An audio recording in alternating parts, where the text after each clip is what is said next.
para poder fazer justiça, porque isso não cabe a um juiz, né? Chega de um juiz só dominar o nosso país. Ele não teve um voto, sabe? E muita gente talvez tenha medo de falar o nome dele, mas que se lasque. Ministro Alexandre de Moraes, você não é dono desse país. Quem sou eu? Né? Quem sou eu para poder, né, receber, né, tanto carinho, receber, enfim, títulos, né, tão importantes? Fico realmente assim emocionado, porque eu sei que tudo que eu sempre quis na minha vida foi uma família. Pronto. E isso o Senhor me concedeu, né? Graças a Deus. Sou pai de 2 filhas, né? Serena daqui a pouco está chegando aí. Mas eu lembro que a única coisa que eu escrevi num papelzinho lá em 2019 foi que eu queria ser uma referência, né, na política e também uma referência cristã, né? E desde então o Senhor foi me trabalhando, né? Foi me ajudando. E antes, né, de ter, enfim, seguidores, antes de ter cargos, eu fiquei durante muito tempo no anonimato, né? E que foi o meu deserto, tomando pancada, como muitos aqui de vocês tomam, né? Sem ter alguém para poder chegar e falar, ó, continua, vai lá, fica firme, né? Depois você vai virar deputado. Não tinha nada disso, né? A gente só tinha realmente, era muita coragem, muita autenticidade no coração e algo, de uma vontade, né, de fazer algo diferente para esse país. Eu confesso que agora o nosso foco, de fato, deve ser a anistia, porque eu me coloco na posição, sabe, dessas pessoas, me coloco na posição desses pais e mães que estão distantes da família, né? Eu já viajo toda semana para Brasília, viajo no Brasil, e quando eu chego em casa não tem nada melhor, né, do que estar com a minha esposa, com a minha filha, e que saudade dá, né? Então, poxa, quando eu fui ali no velório, né, do Clezão, a filha dele falou assim, ó, não deixe a morte do meu pai ser em vão. E desde então, a gente esteve 6 meses na CPMI, a gente fez um documentário praticamente de 10 vídeos, né, mostrando todas as irregularidades, proporcionalidades com relação ao julgamento das pessoas do dia 8, e eu me coloco na posição desse pai e mãe, né? O que eu faria se fosse meu filho? Né, pode ter certeza que eu já teria ultrapassado o limite há muito tempo, né? Mas a gente sabe que o nosso desejo, muitas das vezes, é muito difícil de se tornar realidade dentro daquele Congresso. A gente tem tido alguns avanços, né? Essa semana, por exemplo, a gente teve o União, né, o PP, se ajuntando à pauta, né, da anistia. Eu acredito que a gente vai enfrentar essa decisão na Câmara, não tem nada ganho, a gente vai ter que, de fato, mobilizar para poder falar com essas pessoas, para, né, deputados foram eleitos, né, por nós, para poder fazer justiça, porque isso não cabe a um juiz. Né, chega de um juiz só dominar o nosso país. Ele não teve um voto, sabe? E muita gente talvez tenha medo de falar o nome dele, mas que se lasque. Ministro Alexandre de Moraes, você não é dono desse país, né? Quem é dono desse país, de fato, é o povo, são as pessoas, né, que os representam, que são os deputados e senadores. Então eu queria, assim, antes de mais nada, né, não quero falar de nada antes de falar sobre esse tema primeiro, que é um tema muito importante. Talvez a pessoa fale assim, mas o que isso tem a ver com a minha vida, né? Esse é o grande problema do brasileiro, né? Ele só se incomoda quando toca na porta dele. Mas quando chegar até você, talvez possa ser tarde demais. Como está também acontecendo agora, né, na figura do Bolsonaro, que se estende a todos nós, né?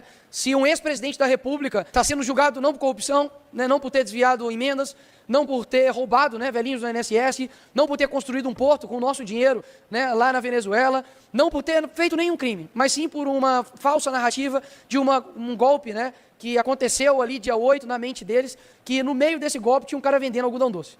Realmente eles acham que todos são otários igual eles, né, de acreditar nessas narrativas. Mas no fim das contas é um homem, 70 anos de idade, sem nenhuma condenação criminal, que está distante do seu filho, né, Eduardo, que está agora nos Estados Unidos, provavelmente não vai poder mais pisar aqui no nosso país enquanto Alexandre de Moraes não cair. Um homem que você pode ter aí, né, qualquer tipo de escusa com relação a ele, mas contra ele não tem um que presta. E esse homem, né, provavelmente vai ser condenado aí a muito mais do que 20 anos, porque se a Débora, né, Capurez, com um batom, que escreveu Perdeu Mané, que inclusive é um dialeto de bandido, não sei se você sabe, que quando você vai roubar alguém, você fala, perdeu, mané. Né? E um ministro da Suprema Corte fala isso com uma pessoa que simplesmente estava questionando ele, né? Porque nesse país questionar também virou crime. Ou seja, com certeza a condenação é muito superior a 20 anos. Esse é o nosso país. Isso está acontecendo com um ex-presidente da República. E aí eu te pergunto, o que não vai acontecer com você? Que é um professor, você que é um pastor, você que é um padre, você que é um jornalista, você que é um trabalhador comum, né? Que tem suas opiniões políticas, você também vai ser perseguido. Até mesmo porque essas pessoas comuns foram perseguidas. Elas não tinham uma linha de corrupção, né, no seu currículo, mas ainda assim estão sendo condenadas praticamente também à morte, como foi o Clezão. Eu estava lendo um livro hoje que chama O Caminho para a Felicidade, do Fulton Sheen, e ele fala que naquela época os políticos americanos, alguns já estavam deixando de falar sobre o que realmente importa. Porque o que realmente importa no nosso país e que vai ser necessário para transformar o Brasil chama-se suor, lágrimas, sangue.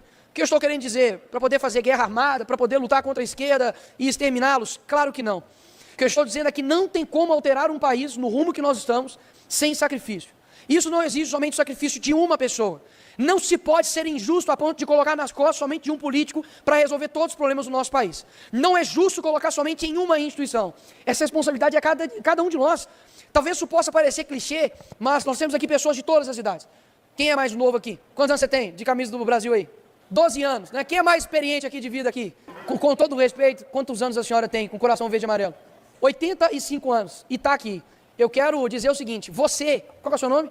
Rosalinda, ela está aqui com cara de 75 anos, mas com 85 anos. Você não tem o direito de desistir do país. Você não tem o luxo de falar, já fui na manifestação, não deu nada, estou cansado. Quantos anos você está lutando por isso? Quantos anos que você de fato está sacrificando a sua vida por algo maior? Se você não está doendo em você, você está fazendo errado. Porque talvez você só está falando para quem concorda com você. A sua luta só é na luta de domingo, quando todo mundo está de verde e amarelo. Isso não se chama influenciar, isso não se chama lutar pelo país. Isso se chama comodismo. O que nós precisamos é de pessoas que tenham voz no meio do silêncio, é que sejam luz no meio da escuridão e que sejam corajosos no meio de um monte de covardes.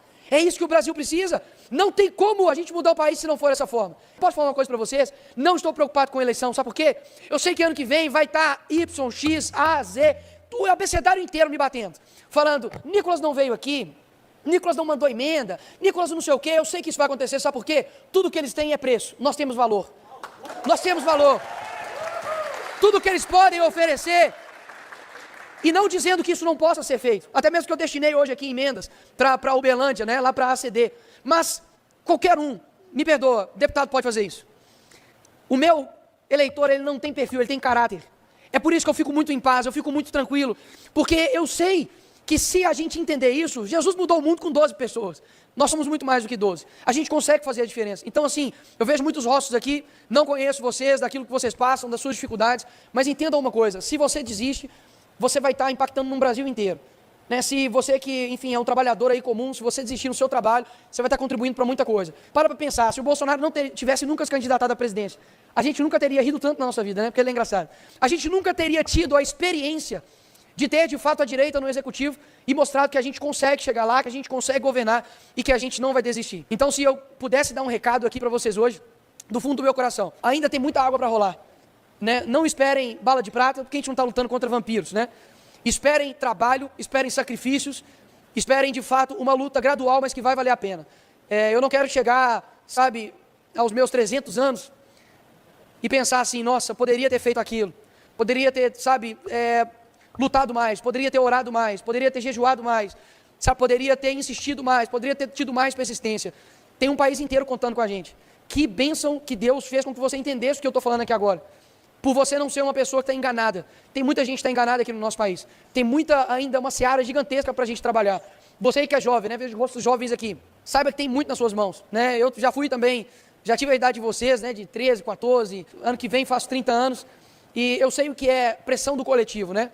Se eu tivesse ouvido eles, eu nunca teria me candidatado, eu não estaria aqui, eu não teria sido o deputado mais votado do Brasil. E pode ter certeza, se nós estivermos com Cristo, se nós formos pessoas virtuosas e que com o coração aberto para poder, de fato, mudar esse país, a gente vai conseguir. Eu não tenho dúvidas disso. Não é Lula que vai parar a gente, sabia disso? Daqui 10 anos, eu acho que Lula nem vai estar mais aqui.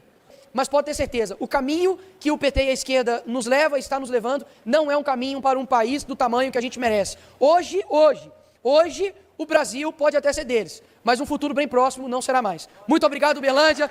Que Deus abençoe vocês, porque o Brasil é nosso. Muito obrigado. Deus abençoe. Obrigado. Segurar aqui. Obrigado. Aqui. Sim, senhor. Tudo bem. Oi. Quem sou eu? Né? Quem está com a gente? Que bênção que Deus fez com que você entendesse o que eu estou falando aqui agora. Por você não ser uma pessoa que está enganada. Tem muita gente que está enganada aqui no nosso país. Tem ainda uma seara gigantesca para a gente trabalhar. Você que é jovem, né? Vejo rostos jovens aqui. Saiba que tem muito nas suas mãos, né? Eu já fui também, já tive a idade de vocês, né? De 13, 14, ano que vem faço 30 anos. E eu sei o que é pressão do coletivo, né? Se eu tivesse ouvido eles, eu nunca teria me candidatado, eu não estaria aqui, eu não teria sido o deputado mais votado do Brasil. E pode ter certeza, se nós estivermos com Cristo, se nós formos pessoas virtuosas e que com o coração aberto para poder, de fato, mudar esse país, a gente vai conseguir. Eu não tenho dúvidas disso. Não é Lula que vai parar a gente, sabia disso? Daqui 10 anos, eu acho que Lula nem vai estar mais aqui. mas pode ter certeza, o caminho que o PT e a esquerda nos leva, está nos levando, não é um caminho para um país do tamanho que a gente merece. Hoje, o Brasil pode até ser deles, mas um futuro bem próximo não será mais. Muito obrigado, Uberlândia, que Deus abençoe vocês, porque o Brasil é nosso. Muito obrigado, Deus abençoe. Obrigado. Segurar aqui. Obrigado.